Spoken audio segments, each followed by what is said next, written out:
Did you know that for every $1 earned by a man, a woman earns around 80 cents? That's a pretty big gap. So what would happen to the economy if it was 1 for 1? It's the story of women across this country still earning just 78 cents for every dollar men earn. In this economy, when so many folks are already working harder for less and struggling to get by, the last thing they can afford is losing part of each month's paycheck to simple and plain discrimination. This week we heard over and over again from the White House, from members of Congress, from journalists, that women earn 23 cents less than men for doing the same work. On average, a woman still earns just 77 cents for every dollar a man does. And today Congress argued over a bill called the Paycheck Fairness Act. And that bill is premised on this 23-cent wage gap injustice.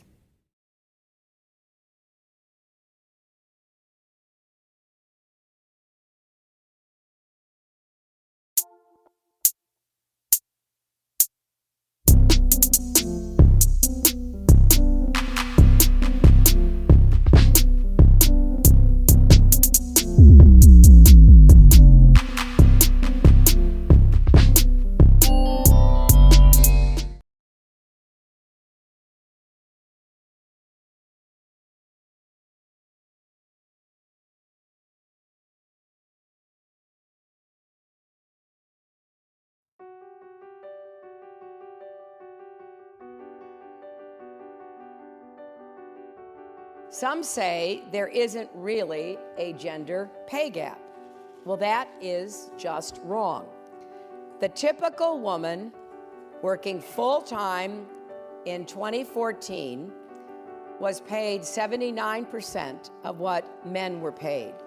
But when you break it down, for African American women, that number is 60%. For Latinas, it's 55%. And the last time I checked, there's no discount for being a woman. Groceries don't cost us less, rent doesn't cost us less, so why should we be paid less? It's the only thing the U.S. women's soccer team has yet to win, equal pay. We've filled stadiums, we've broken viewing records, and yet despite all of this, we're still paid less than our male counterparts. It can happen to me. With the brightest light shining on us at all times, it can, and it does, happen to every person who is marginalized by gender. In the U.S., women on average make 82 cents to every dollar paid to white men. For black women, it's 63 cents. For Latinas, it's 55. Show that clip from the parade, after the parade there at the rally. U.S. soccer has invested more in women's soccer than any country in the world.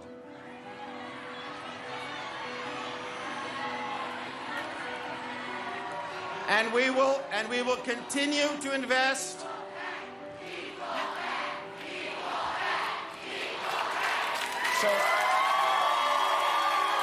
So that's the president of U.S. Soccer. And this has become a big topic of conversation. You want equal pay, which I think, by the way, I think is a mistake. Shouldn't you be paid more because you... I know the men's tournament is a bigger umbrella overall, but when it comes to the U.S. teams, how many World Cups has the men's team won? None of them, right? We're taking you to mediation. I would love to come to mediation. You're invited. I think I would be an effective spokesman on your behalf. The strength of unequal pay rests on the notion of unequal value. It is an issue of equity. When men began sports leagues, they were supported by billions in taxpayer subsidies. They were prioritized in media and afforded time to grow. The investment was great and the return was great. I have watched and joined a league of women who are remarkable at their craft. And together we have asked for the same grace that was extended to men in the formative years of their leagues. True investment. I've spoken about equal pay in formal settings such as this and in informal exchanges. Often I'm resisted with declarations like, there just isn't enough interest in women's sports. My response is always this: You would never expect a flower to bloom without water. But women in sport who have been denied water, sunlight, and soil are somehow expected to blossom. Invest in women, then let's talk again when you see the return. When I got my first teaching job, I was thrilled. After years of getting my degree and substitute teaching, I was finally going to be able to start the career that I had been dreaming about. And then I found out that they were paying me only 75% of the man who was actually hired the same time. I couldn't believe it. It wasn't just the money, though that was unfair. It was the lack of respect, the discrimination. Why was my work worth less? We were working the same hours, teaching the same number of students, and had similar experience. Well, that was in 1975. And today, all these years later, there are women who are still in the exact same position. This is personal to me because it's personal to all women. It's one example of how we still treat women differently than men. As Joe's dad used to say, a job is so much more than a paycheck. But our paychecks reflect how we are valued by our employers and even by our communities. How do we value women when they have to work 3 months and 24 days longer to make the same amount as their male colleagues? How do we value the Black and Latina women who have to work many months more just to make up that same number? Equal work deserves equal pay, no matter who does it. But I don't want my granddaughters to having to fight this same battle. I don't want them to worry about getting paid less solely based on their gender. It's way past time to pay women equally. And with the passion and dedication of leaders like Megan Rapinoe, I know we can get there. You've shown again and again and again that grit, skill, and the ability to bring home championships have no gender. And you've been fearless in your mission to make sure that pay has no gender either. In fact, you and your teammates put your careers on the line for this cause. When you saw your male colleagues being treated differently, you stood up and you said, enough. That courage is why you are a hero to my grandchildren and fans around the world. I'm also a professional athlete, and I've helped, along with all of my teammates virtually here today, one teammate literally here today, win 4 World Cup championships and 4 Olympic gold medals for the United States. And despite those wins, I've been devalued, I've been disrespected, and dismissed because I am a woman. And I've been told that I don't deserve any more than less because I am a woman. You see, despite all the wins, I'm still paid less than men who do the same job that I do. For each trophy, of which there are many, and for each win, for each tie, and for each time that we play, it's less. And that is why it is an incredible honor and privilege for me to introduce one of our greatest allies, our president, the President of the United States of America, Joe Biden. And the reason we're here today is because it's Equal Pay Day, which has been around for 25 years. It was declared 25 years ago. Equal Pay Day. Though not enough people know about that, as they should. You know, it's a day that measures how much longer women typically have to work to match what men make in a single year. That's what Jill was talking about. And it's shocking when you look at the numbers. 12 years ago, when President Obama and I came in office, The very first law we enacted was the Lilly Ledbetter Fair Pay Act, and Lilly was standing at our side. This year, that year I should say, in 2009, we marked Equal Pay Day occurred in late April. By late April, women will have made at that time, on average, what men make in 12 months. They had to go all the way through January, February, March, and April to catch up. That meant that it took women until April of 2009 to earn the same amount of money that a man made in all of 2008. Another way to look at it is it took more than 15 months for a woman to earn the same amount that a man made in 12. And more than 3 extra months, it's more than that. And it's even longer for women of color. And it's wrong. The reality, though, is that in nearly every job, more than 90% of the occupations, women still earn less than men. 82 cents on the dollar on average. For AAPI women, it's 87 cents for every dollar a white man earns. For black women, it's 63 cents. For Native American women, it's 60 cents. For Hispanic women, it's 55 cents.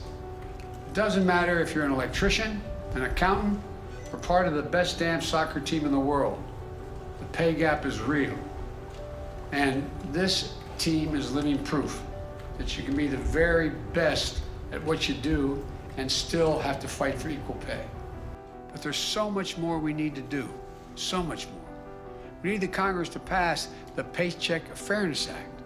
The bill will remove loopholes in the law allowing employers to justify gender pay disparities. It would help hold employers accountable for systemic pay discrimination. It would help level the playing field for women and people of color by making it easier for workers to challenge the disparities as a group. It would increase pay transparency.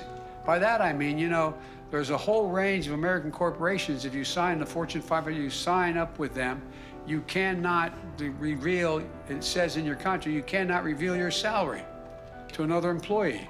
Why is that? They don't want me sitting there saying, well, I'm making $60,000, or the woman doing the same job, and she looks at you, you're making 60, I'm making 40.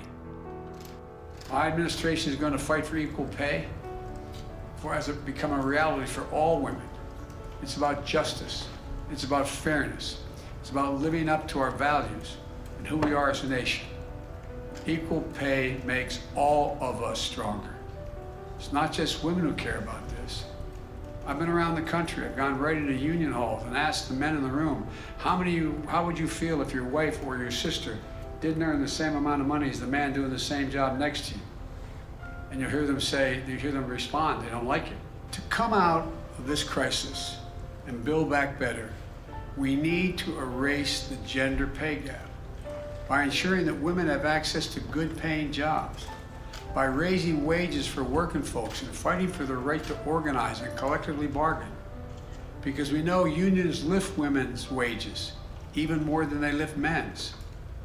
Let me make one more point.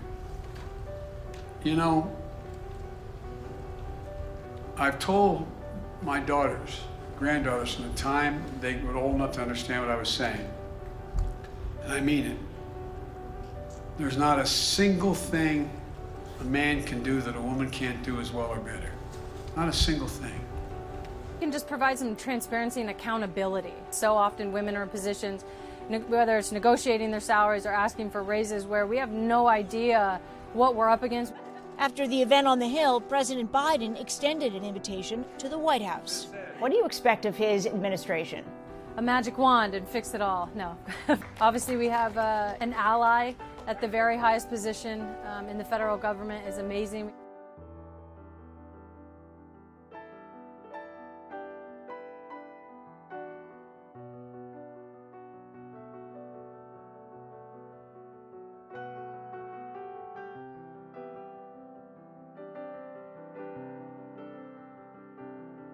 Earlier this month, we celebrated Women's Day.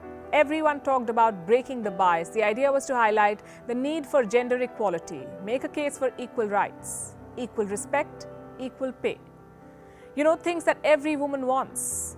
Instead, here's what we got on Women's Day: roses, chocolates, and bath essentials, even sale on kitchen appliances. Corporates distributed cookies, cupcakes, and cups, and conveniently covered up critical issues.